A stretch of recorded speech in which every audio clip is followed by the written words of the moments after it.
Hey, so guys, Rockskull here, and since you guys really loved my Doomfist comparison video, I wanted to do a similar talk about our Robo Boy Bastion. Now, Bastion has always been a unique hero in Overwatch's lifespan, to say the least, and almost has always found himself being a sort of niche pick in the meta. The devs have changed him a bunch over the years to try and fix this nicheness, but did they actually fix him, or were maybe those older versions of him better? In this video, I'm going to be looking into the history of Bastion to try and answer these questions.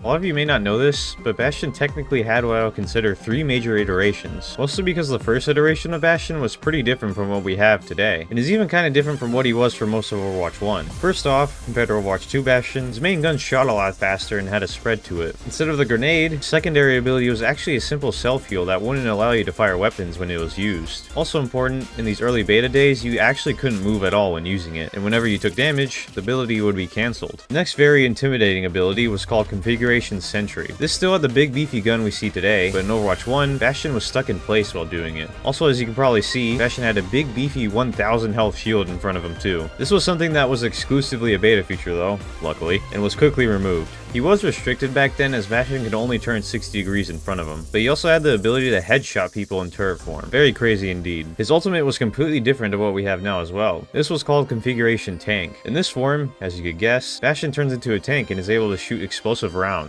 These rounds could do up to 205 damage on a direct hit, which would one-shot squishies back in the day, as most had around 200 HP. This tank form also actually granted bonus armor originally too, and Bastion was a hero that was incredibly easy to pick up and get value out of, mostly due to his abilities being so simple to understand. With all these insane buffs he had in Sentry and stuff back in the beta, I think it's safe to assume this meant he was most likely an absolute menace during this time, and probably a huge noob stomper. The devs of course took in feedback quickly though, and changed him quite a bit in the early days of Overwatch 1.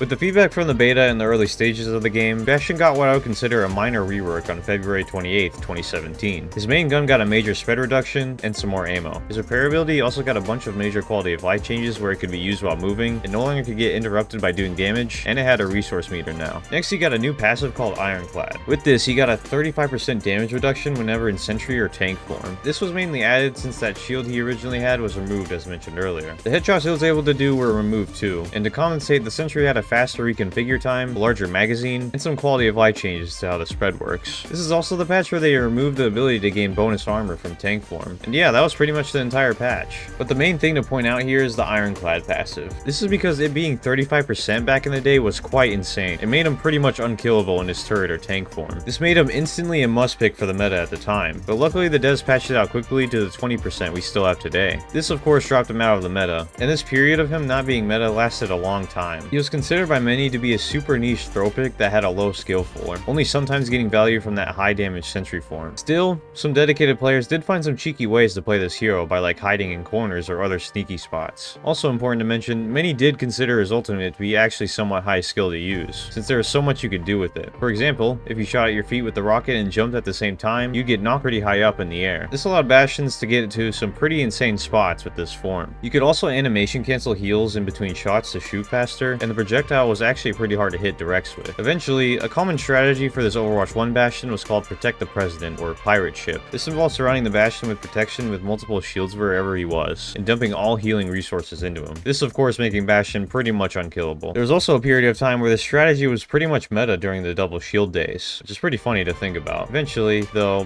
he fell out of this meta and didn't really rear his head again into it for the rest of Overwatch 1. Due to this low skill nicheness Bastion constantly seemed to run into, the devs decided to rework him on the switch to Overwatch 2.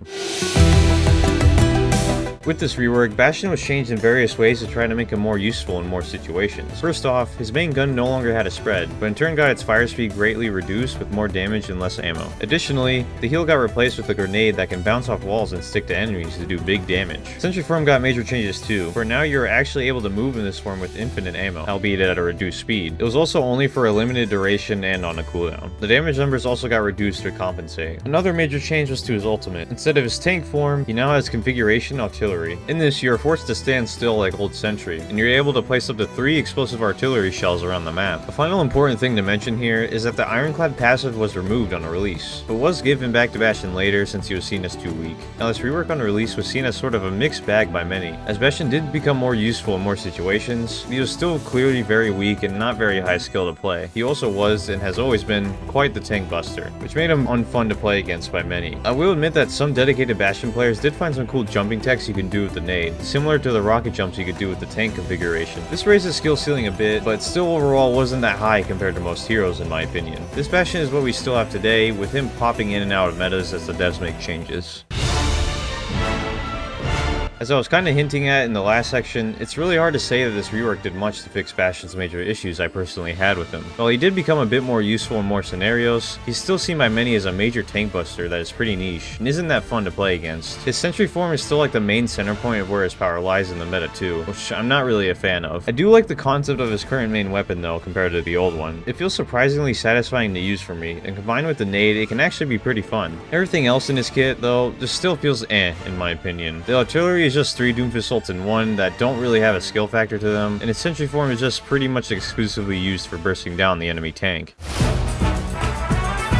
Before I begin on my suggested changes, I want to say that any specific number tweaks I say are subject for change, as they are mainly just guesses on general changes I want to make. I also want to add that my main goal always for suggested changes is just to make it fun for both sides, and not much else. I admit the critiques about me not really succeeding on keeping Doomfist's identity with my previous changes is valid, but I personally think we should be prioritizing the fun of the hero for both sides or just keeping them true to their lore. I mean, Doomfist is supposed to level skyscrapers with that thing, and yet he gets stopped by a big German man and Briggs' little shield bash, so it wasn't really true to the lore in the first place. And finally, of course, remember everything I say here is just my opinion. You're free to suggest your own changes in the comments, but just don't be immediate to me and those in the comments. And I think the main concept of changes I would want to make to the hero is moving a bit of power away from his sentry form and putting it into his main weapon, nade, and ultimate. The first base thing I want to change is to give him a smaller hitbox while he's in recon mode, and maybe a bit less HP to compensate, as right now he's seen as quite the big boy and pretty easy to hit. For the sentry form, I think it should do a lot less damage, from like 12 to 8, but to compensate I would make his spread tighter to make it more effective at killing squishies. My current thoughts is from 2.2 to 1.5. I would also like to give it a shorter cooldown, and make it so it gives him a slightly faster than base movement speed while he's in it, instead of a reduced speed. My idea here is just to make it less of a one and done thing, and more of a general use option you can use during the fight to focus down squishies, or as a general mobility tool. Next thing I want to change is to make it so the nade no longer damages Bastion at all. It boops him even further, and is on a shorter cooldown. The idea here is to make it a solid mobility tool, but at the same time a good weapon option similar to Junkrat mines. Finally, for his ultimate, I would actually want the tank configuration to return if possible and replace the current one. I loved using that old ultimate personally, and I think it was only somewhat bad in Overwatch 1 because of the rampant shields running around. With a lot less shields in Overwatch 2, I think it could honestly fit in well now.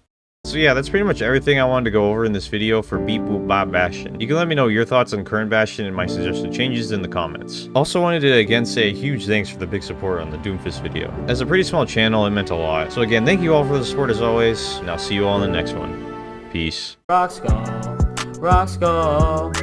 All you wants to do is stream all night. Lobby full, rock skull.